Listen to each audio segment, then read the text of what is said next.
Hello, I'm Kevin Hopkins, and I'm here in Jackson, Wyoming for the Uncommon Artist Residency. Currently, I'm in Richmond for my master's, and I just finished this May. And so now I'm doing the traveling circuit, seeing what's out there, and this has been the first stop so far.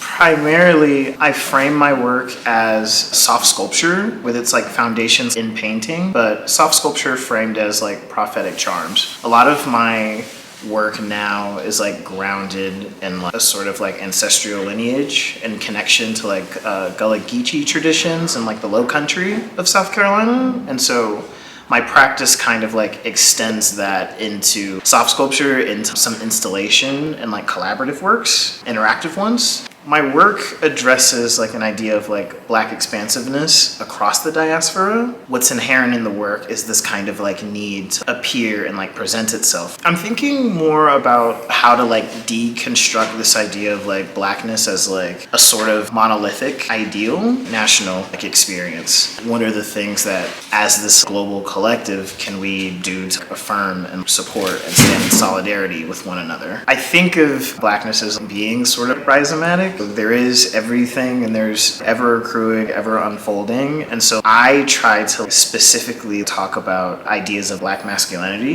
in my work and how that relates to my experience in this American context, unpacking a lot of different rules and expectations surrounding restrictive idea of what a masculine Black man should look like, how unpacking those things can, start to help others address similar or parallel concerns in their own experience. And so specifically thinking about my work through the lens of being Black and queer in America and in the South, but thinking about how that experience can be used to encourage a deconstruction of survival strategies that are coming as products of pervasive racism across the diaspora. So specific, but also broad.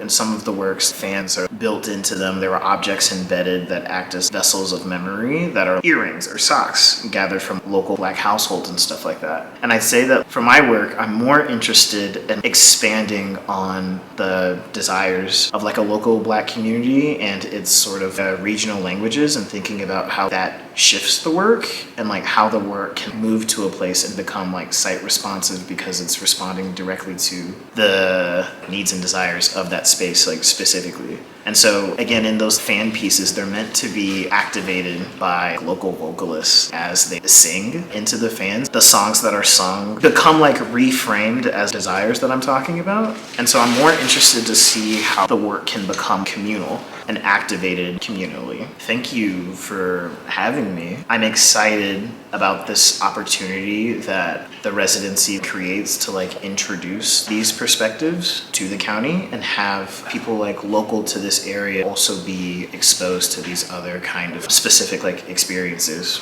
and work and stuff like that. Yeah.